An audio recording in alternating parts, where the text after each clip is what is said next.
Amigos y amigas oyentes, qué gran privilegio para nosotros poder compartir la palabra del Señor a través del canal En Defensa de la Fe. Gracias por abrir este video. Gracias por suscribirte al canal En Defensa de la Fe. Y gracias por darle me gusta a este video para compartirlo con más personas.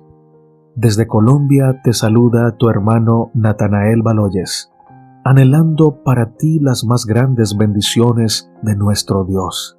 Bienvenidos al estudio número 3 de la lección de la escuela sabática, titulado Cuando tu mundo se cae a pedazos. Vamos a orar para comenzar. Misericordioso Padre que estás en el cielo, santificado sea tu nombre. Gracias por tu palabra. Gracias por tu presencia. Gracias por tu abrazo celestial. Gracias, Señor, porque siempre nos tienes presentes en tu corazón. Bendícenos en este estudio. Abre nuestras mentes para que podamos comprender tu santa palabra. En el nombre de Jesús. Amén, Señor.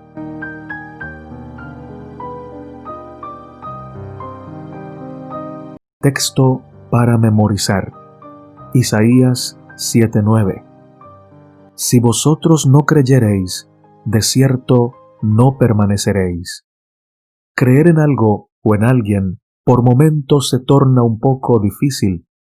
Es más, la palabra de Dios nos dice que maldito el hombre que confía en el hombre.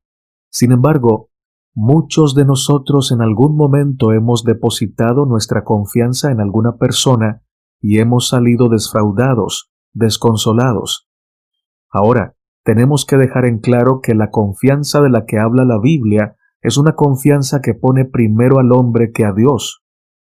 No nos está invitando la Biblia a desconfiar de todos, sino que nos invita a confiar en el Señor de manera incondicional porque Él nunca falla, y a confiar en los hombres de manera condicional, sabiendo que en cualquier momento pueden fallarnos. No poner nuestras esperanzas en la fuerza humana ni en las promesas humanas. Cuando ponemos nuestras esperanzas en un ser humano, en las personas, quedamos desconsolados y desfraudados. Cuando en nuestra vida fijamos una esperanza en personas tan pecadoras como nosotros. Solo en Dios debemos depositar nuestra confianza incondicional, con la certeza de que nunca quedaremos frustrados, porque el Señor jamás nos va a engañar. La lección nos hace referencia en este día a que a veces es muy difícil determinar quiénes son nuestros amigos y enemigos, quiénes quieren hacernos el bien o el mal. Podemos vivir mucho tiempo engañados por alguien que dice amarnos y al final simplemente haber estado sumergidos en una mentira. O quizás nosotros podamos ser los engañadores. Estamos entonces inmersos en un círculo peligroso de falsedad, del cual solo podremos salir si le entregamos a Dios nuestras facultades morales y éticas para actuar de la mejor forma, poniendo en práctica lo que nos dice Mateo 7:12. Así que todas las cosas que queráis que los hombres hagan con vosotros, así también haced vosotros con ellos, porque esto es la ley y los profetas. Para esta semana, con la ayuda de Dios, estudiaremos la vida de un rey que tomó malas decisiones, que confió en personas que no le ayudaron a fortalecer su vida y terminó por hacer lo malo ante los ojos de Jehová. El espíritu de profecía nos dice: los que son conscientes de su debilidad confían en un poder superior. Y mientras miran a Dios, Satanás no tiene poder sobre ellos. Pero los que confían en sí mismos son fácilmente derrotados. Recordemos que si no prestamos atención a las advertencias de Dios, caeremos. Cristo no evitará las heridas de los que se introduzcan por su cuenta en el terreno del enemigo. Deja que el autosuficiente avance impulsado por su supuesta fortaleza, actuando como si supiera más que su Señor. Entonces sobrevienen el sufrimiento y una vida trunca, o tal vez la derrota y la muerte.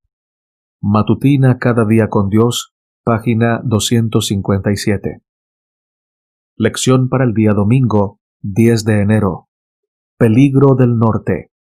Isaías 7:1-9 nos dice: Aconteció que en los días de Acaz, hijo de Jotam, hijo de Usías, rey de Judá, que Risín, rey de Siria, y Peca, hijo de Remalías, rey de Israel, subieron contra Jerusalén para combatirla, pero no la pudieron tomar. Y vino la noticia a la casa de David, diciendo: Siria se ha confederado con Efraín. Y se le estremeció el corazón y el corazón de su pueblo, como se estremecen los árboles del monte a causa del viento. Entonces dijo Jehová a Isaías: Sal ahora al encuentro de Acaz, tú y Sear-Jasub, tu hijo, al extremo del acueducto del estanque de arriba, en el camino de la heredad del lavador, y dile: Guarda y repósate, no temas, ni se turbe tu corazón, a causa de estos dos cabos de tizón que humean, por el ardor de la ira de Risín y de Siria y del hijo de Remalías. Ha acordado maligno consejo contra ti el sirio, con Efraín y con el hijo de Remalías, diciendo: Vamos contra Judá y aterricémosla, y repartámosla entre nosotros, y pongamos en medio de ella por rey al hijo de Tabel. Por tanto, Jehová el Señor dice así: No subsistirá ni será, porque la cabeza de Siria es Damasco, y la cabeza de Damasco Risín, y dentro de 65 años Efraín será quebrantado hasta dejar de ser pueblo, y la cabeza de Efraín es Samaria, y la cabeza de Samaria el hijo de Remalías. Si vosotros no creyereis, de cierto no permaneceréis. Sin lugar a dudas, dirigir un grupo de personas es difícil. Ser líder de una iglesia puede traer ciertos problemas al tratar de encajar con las personas que están a nuestro cargo. O quizá en el trabajo nos dan un ascenso y debemos manejar personal. Todo esto genera una responsabilidad mayor ante lo que realizamos. Ahora imaginémonos al rey Acaz. Recibe al pueblo de Judá después de un infortunado fin de su padre Usías como gobernante, y además, una de las primeras situaciones que debe enfrentar como rey es una inminente guerra contra dos de los reinos más importantes del momento, los cuales estaban ubicados al norte de Judá, Israel y Siria. Eran pueblos que estaban unidos con el propósito de expandir su poder y de esta forma conquistar más tierras. También de hacer frente a los enemigos a los cuales se enfrentaban. Por lo tanto, obtener a Judá era algo estratégico para todas sus expectativas. En el libro de Segundo de Crónicas 28:16, Acaz le pide ayuda al enemigo de sus enemigos para poder enfrentarlos con toda la seguridad de poder vencerlos. Era claro que Judá no podía luchar con sus propios medios, pero el rey acudió a Tiglat-Pileser III, una persona que evidentemente, más adelante, podría traicionarlo al lograr lo que quería, que era precisamente lo mismo que los enemigos de Judá, poder tener el posible mandato de más tierras y controlar el sur, lugar donde estaba ubicado Judá. Acá se olvida completamente de que existía Dios y que en ese momento era su mejor aliado ante la situación tan apremiante que pasaba su pueblo. Por lo tanto, decide poner su confianza en algo que para él era la solución inmediata, más rápida, algo que no le exigiera un poco de fe o de espera. Acaz quería sentir que todo lo tenía bajo control, cuando en realidad estaba entregando por completo a su pueblo. Solamente con el hecho de continuar con el legado de su padre y rechazar la advertencia y el llamado de Dios. Muchas veces nosotros nos encontramos en esta misma posición. Dejamos al Señor en un segundo plano. Creemos que estamos bien y que no necesitamos nada más. Quizás el dinero, un buen trabajo o una persona a quien hemos aceptado en nuestro corazón pueden llegar a separarnos de Cristo y nublar nuestro pensamiento de lo que verdaderamente debemos hacer. ¿Será que nuestro corazón en algún momento es similar al de Acaz? Desconfiamos de Dios incluso ante el primer obstáculo que tenemos en el camino y le estamos entregando nuestra vida al enemigo. Cuando desconfiamos del Señor y nos amparamos en nuestras propias estrategias o en la fuerza de algún aliado humano. Hoy Cristo te hace un llamado a que lo tomes a Él como tu primera decisión ante la adversidad y tendrás la victoria asegurada. El espíritu de profecía nos dice: no se adquieren en un momento el valor, la fortaleza, la fe y la confianza implícita en el poder de Dios para salvarnos. Estas gracias celestiales se adquieren por la experiencia de años, por una vida de santo esfuerzo y de firme adhesión a lo recto. Los hijos de Dios sellan su destino. Testimonios para la Iglesia, tomo 5, página 198. Lunes 11 de enero. Intento de intercepción. Isaías 7, 3 al 9. Segundo de Crónicas 28, 5 y 19 nos dice: por lo cual Jehová su Dios lo entregó en manos del rey de los sirios, los cuales lo derrotaron, y le tomaron gran número de prisioneros que llevaron a Damasco. Fue también entregado en manos del rey de Israel, el cual lo batió con gran mortandad, porque Jehová había humillado a Judá por causa de Acaz, rey de Israel, por cuanto él había actuado desenfrenadamente en Judá, y había prevaricado gravemente contra Jehová. Teniendo en cuenta el significado de la palabra prevaricar, que hace referencia a cuando un empleado público usa una cosa de manera contraria a la justicia en las resoluciones propias de su cargo, conscientemente o por ignorancia que no tenía excusa. Eso era precisamente lo que Acaz había realizado en contra de su propio pueblo. Lo había llevado poco a poco a la ruina por medio de las decisiones que había tomado, siendo consciente de que todo esto podría llevarlo a la destrucción. Por tal motivo, al no atender a un llamado constante por parte de Dios, sus propias decisiones fueron entregadas en manos de sus enemigos, como lo dice el libro de Primero de Crónicas, en el capítulo 28. Quizás pensemos que tenemos un Dios tirano, que entrega a sus hijos ante una desobediencia, pero no es así. Si nos fijamos detenidamente en la historia del rey Acaz, nos daremos cuenta que fueron sus propias elecciones que lo llevaron al fracaso. Dios no nos obliga a obedecer. Si hubiese sido así, desde la rebelión de Satanás en el cielo, todos serían sometidos ante la más mínima muestra de desacato. Sin embargo, el libre albedrío ha estado siempre en las decisiones humanas, y en el rey de Israel esto no era la excepción. Debido a todo este proceso de rebelión, el Señor utiliza a Isaías y a sus hijos para dar un mensaje contundente, un intento de intercepción.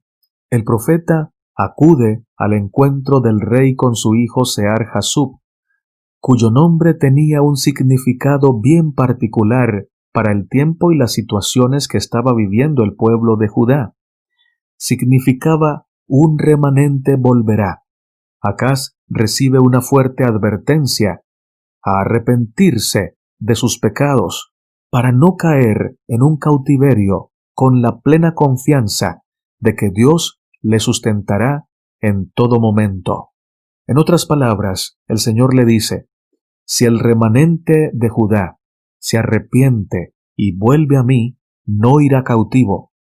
Pero si no se arrepiente y no vuelve a mí, irá cautivo, pero un remanente volverá a mí. ¿Podían volverse al Señor sin experimentar el cautiverio? ¿O podían experimentar el rigor del cautiverio, acordarse de Dios, arrepentirse de sus pecados y volverse a Él? Ellos tenían que escoger. Finalmente, y lastimosamente, eligieron mal y fueron llevados cautivos. El espíritu de profecía nos dice, Dios anhela que sus siervos conozcan su propio corazón, para que éstos puedan darse cuenta a ciencia cierta de su situación. El Señor permite que se vean sometidos al fuego de la aflicción y así se purifiquen. Las pruebas de la vida son los divinos artesanos destinados a eliminar las impurezas, debilidades y asperezas de nuestro carácter, con el propósito de prepararnos para gozar de la sociedad de los purísimos ángeles celestiales en gloria. El fuego no nos consumirá, sino que eliminará la escoria y saldremos purificados 7 veces, ostentando el sello de la divinidad. Mi vida hoy, página 94. Lección para el día martes 12 de enero. Otra oportunidad. ¿Cuántas veces no nos hemos encontrado en momentos difíciles en nuestra vida, donde hemos suplicado una segunda oportunidad? ¿Qué sentimiento de felicidad cuando recibimos una respuesta afirmativa ante esta petición?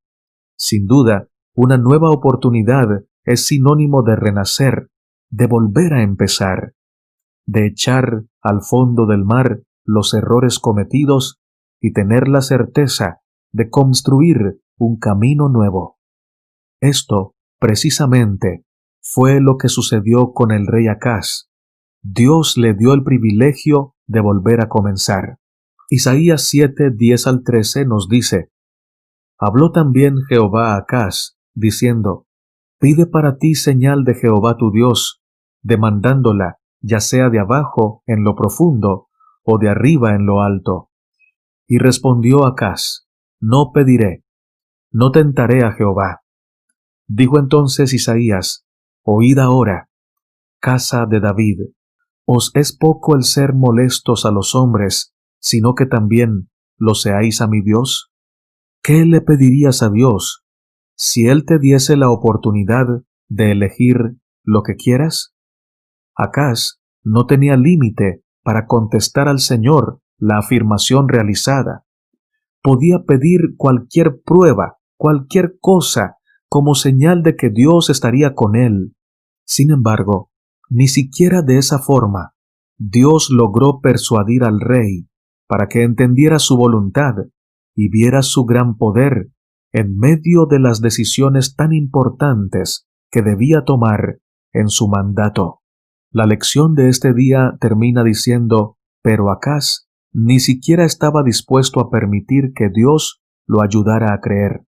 Cerró totalmente la puerta de su corazón para no dejar entrar la fe. Es imposible que Dios pueda obrar en un corazón que no le permite obrar. Acaz cerró por completo la puerta de su corazón a la voz del Espíritu Santo, que buscaba persuadirlo a aceptar un mensaje que sin duda era la forma en la cual el rey estaría a salvo, y con él todo Judá. Si el rey hubiera aceptado el mensaje de Dios, podía tener la certeza de que la victoria entraría por las puertas del pueblo. Pero ni con todo el poder que Dios le permitió tener para asumir ese liderazgo, pudo restablecer su comunión con Dios. Acaz termina por rechazar completamente a Dios y firmar su sentencia, Ojo, mis hermanos y mis hermanas, con las malas decisiones que tomamos a diario, que parecen ser tan sencillas, tan fáciles, tan insignificantes, tan aparentemente manejables, pero con ellas dejamos que el enemigo permee nuestro corazón, siembre en nuestra vida la semilla de la rebelión, del pecado, y cuando menos pensamos, cuando menos nos damos cuenta, estamos completamente rendidos al plan del enemigo. Que el Señor nos ayude a poder discernir entre el bien y el mal y a tomar la decisión de elegir el bien porque amamos al Señor, pero sobre todo porque Él nos ama a nosotros. El espíritu de profecía nos dice: ningún padre según la carne podría ser tan paciente con las faltas y los yerros de sus hijos como lo es Dios con aquellos a quienes trata de salvar.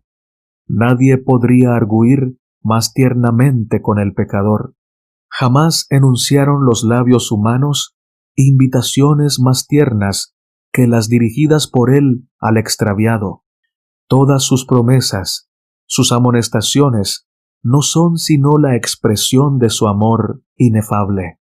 El camino a Cristo, página 34 y 35. Miércoles 13 de enero. Señal de un hijo. Isaías 7:14 dice: Por tanto, el Señor mismo os dará señal. He aquí que la Virgen concebirá y dará a luz un hijo, y llamará su nombre Emmanuel. Acaz debía de recibir una señal divina. Así hubiese expresado un rechazo abierto al ofrecimiento de Dios. El Señor necesitaba hacerle saber a su pueblo y a las personas que aún estaban fieles a Él, al remanente, que estaría ahí peleando las batallas junto a ellos. Es por eso que cuando Dios desea cumplir un propósito para su pueblo, hará todo lo justamente necesario para que eso suceda.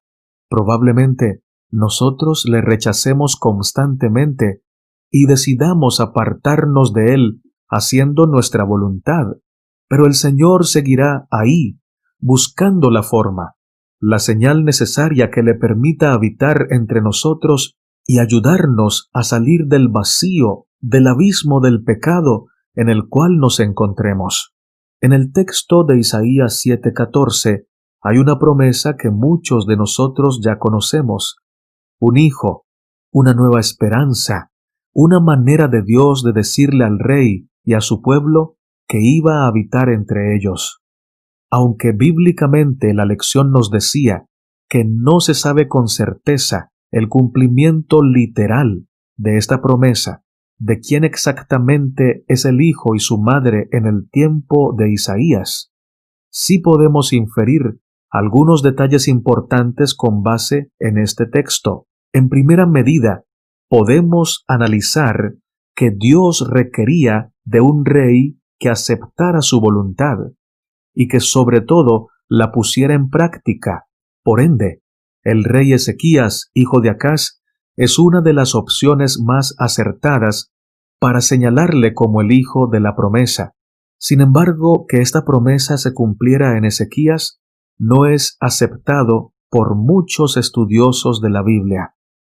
También hay algunos que hacen especulaciones sobre la misma esposa del rey, teniendo en cuenta que para ese momento Acaz tenía 21 años y se hacía referencia a una mujer joven.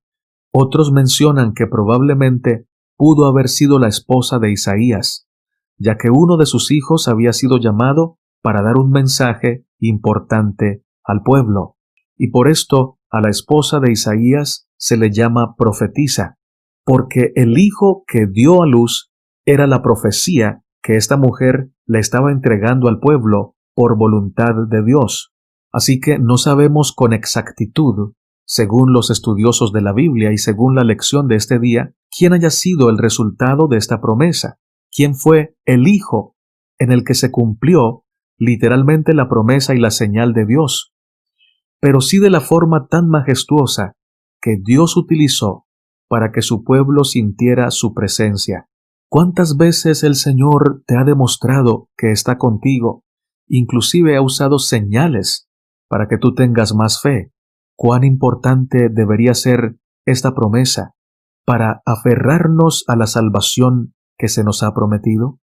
Si bien los eruditos no están de acuerdo en establecer quién fue el niño que nació y en el que se cumplió esta promesa y esta señal de Dios en el tiempo de Acaz y de Isaías, la mayoría de eruditos está de acuerdo que esta profecía apuntaba a Cristo Jesús, que nació de una mujer joven, virgen, por obra y gracia del Espíritu Santo. Cristo es la señal de que el Padre Celestial nos ama, la señal y la evidencia más grande de que Dios amó al mundo de tal manera que envió a su Hijo como Emmanuel, para que viviera entre nosotros, nos mostrara el carácter del Padre Celestial y nos redimiera con su sangre, con su sacrificio. Así que cualquiera sea el problema que estés pasando o experimentando, recuerda, Emmanuel, Dios con nosotros. Y si Dios está con nosotros, ¿quién contra nosotros? Confía en Dios, espera en Dios, alaba a Dios, porque vas a ver su gloria. El espíritu de profecía nos dice, para asegurarnos los beneficios de su inmutable consejo de paz, Dios dio a su Hijo unigénito para que llegase a ser miembro de la familia humana y retuviese para siempre su naturaleza humana. Tal es la garantía de que Dios cumplirá su promesa. Un niño nos es nacido, hijo nos es dado, y el principado sobre su hombro. En Cristo, la familia de la tierra y la familia del cielo están ligadas. Cristo glorificado es nuestro hermano. El cielo está incorporado en la humanidad y la humanidad envuelta en el seno del amor infinito, el deseado de todas las gentes. Página 17. Lección para el día jueves, 14 de enero. Dios está con nosotros. Isaías 7:14. Mateo 1, 22 al 23 nos dice, todo esto aconteció para que se cumpliese lo dicho por el Señor por medio del profeta, cuando dijo, He aquí una virgen concebirá, y dará a luz un hijo, y llamará su nombre Emmanuel, que traducido es, Dios con nosotros.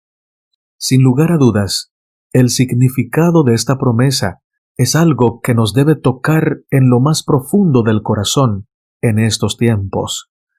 Una esperanza que inició cuando el Salvador se hizo hombre para habitar entre nosotros, sufrir los pesares de este mundo y darnos ejemplo de amor, de justicia, de santidad, de servicio, y mostrarnos cómo sí era posible vivir en santidad, dependiendo totalmente del Padre. Cristo por todos los tiempos ha querido habitar entre su pueblo.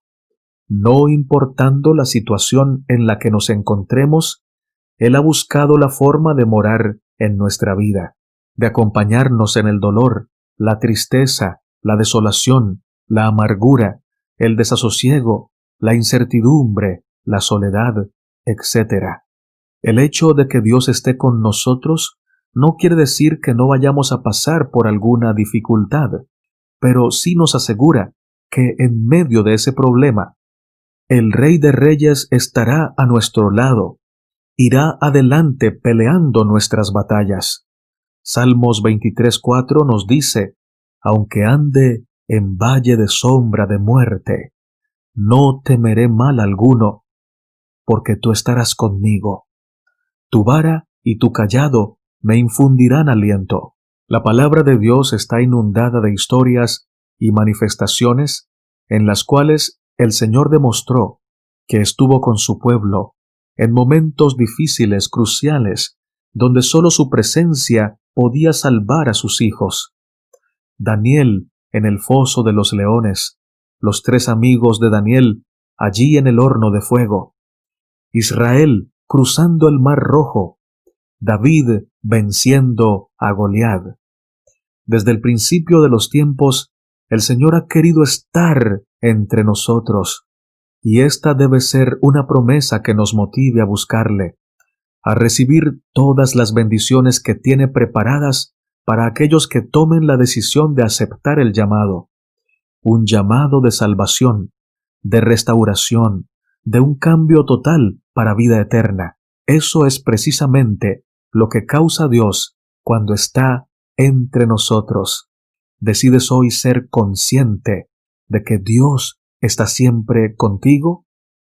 Pero esta conciencia de su presencia no debe ser solamente cuando estemos en dificultades, en el fuego de la persecución, en la tempestad de los problemas. Debemos recordar que no estamos solos, que el Señor nos acompaña, que el Señor nos abraza, que el Señor seca nuestras lágrimas.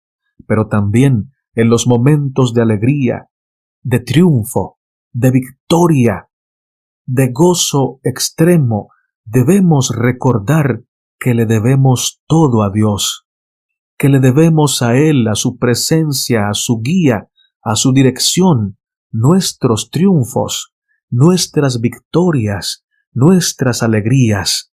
Así que en el gozo, en la dificultad, en la alegría o en el llanto, recordemos que no estamos solos y agradezcamos al Señor porque Él está con nosotros.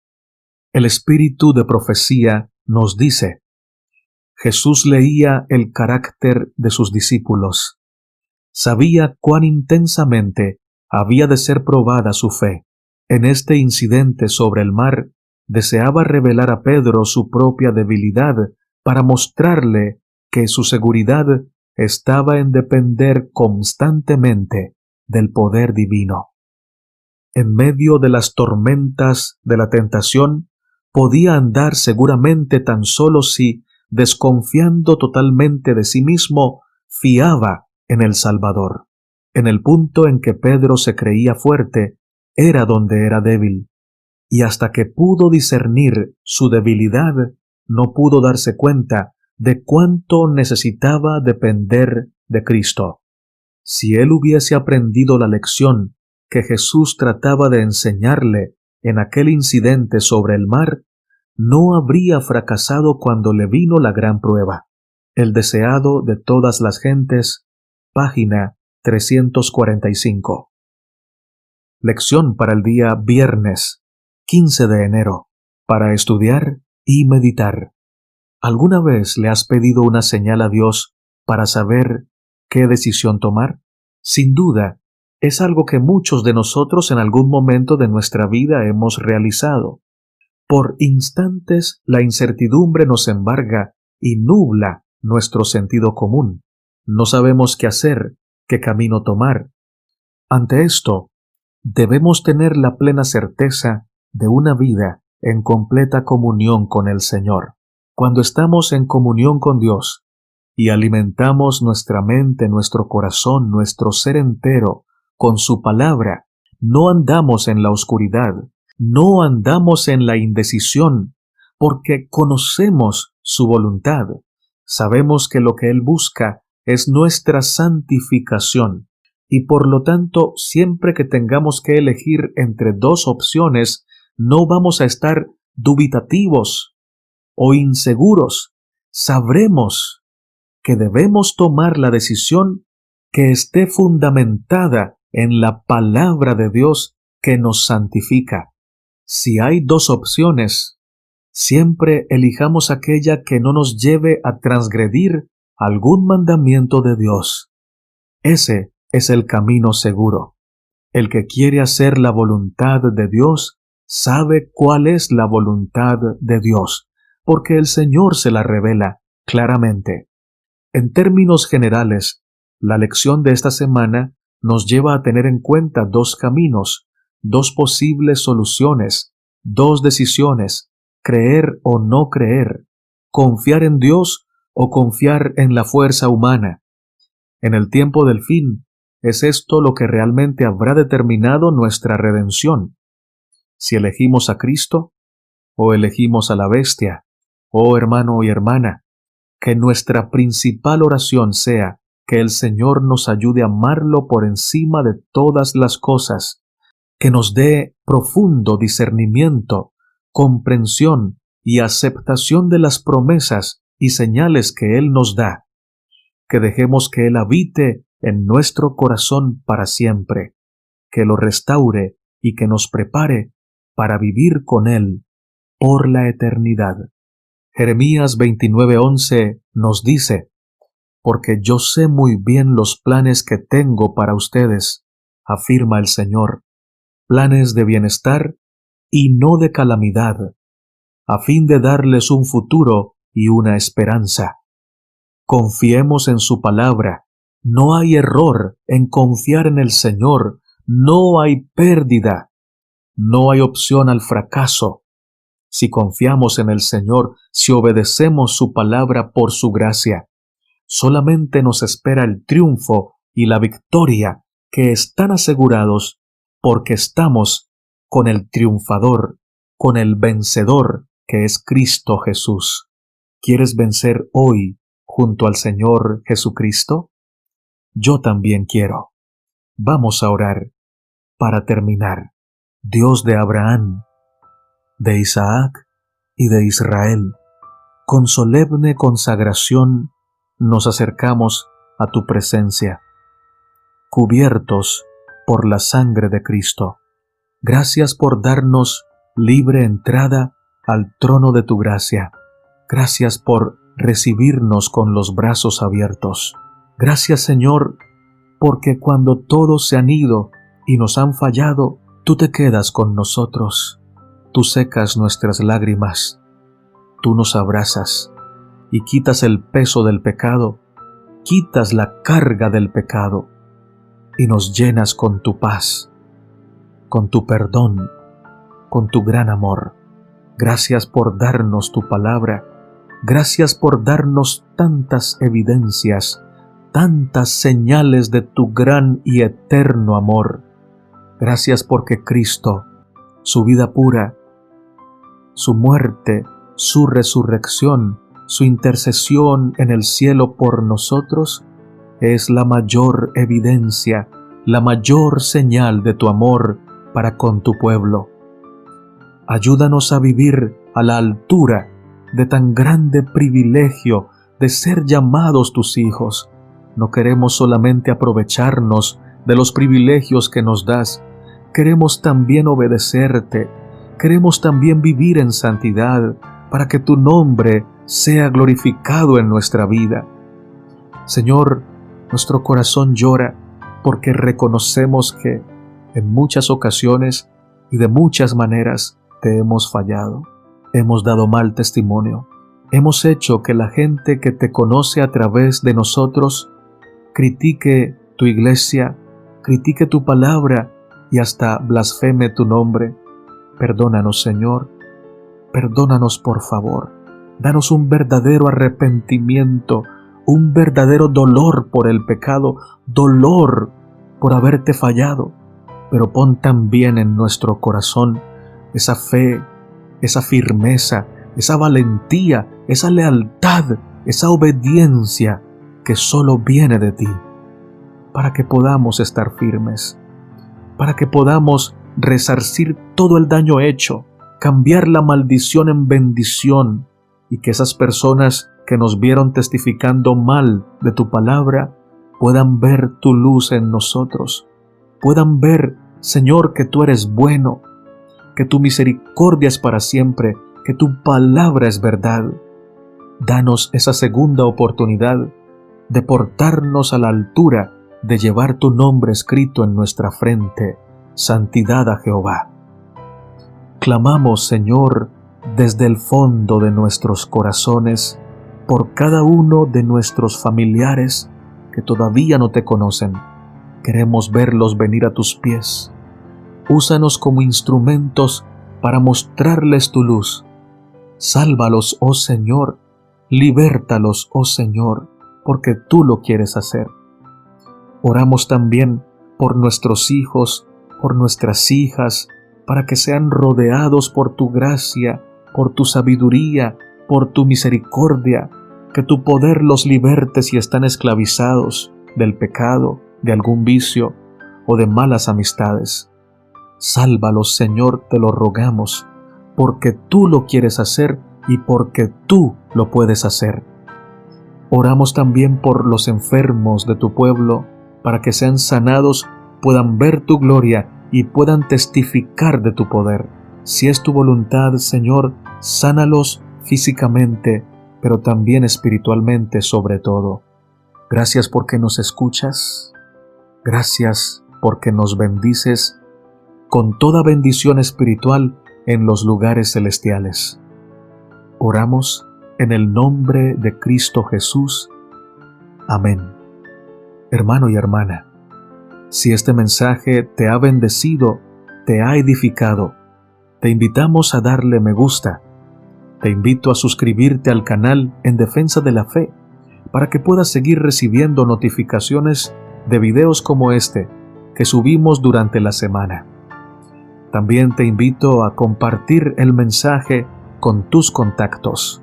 Te envío un fuerte abrazo y recuerda que Cristo viene pronto. Maranata.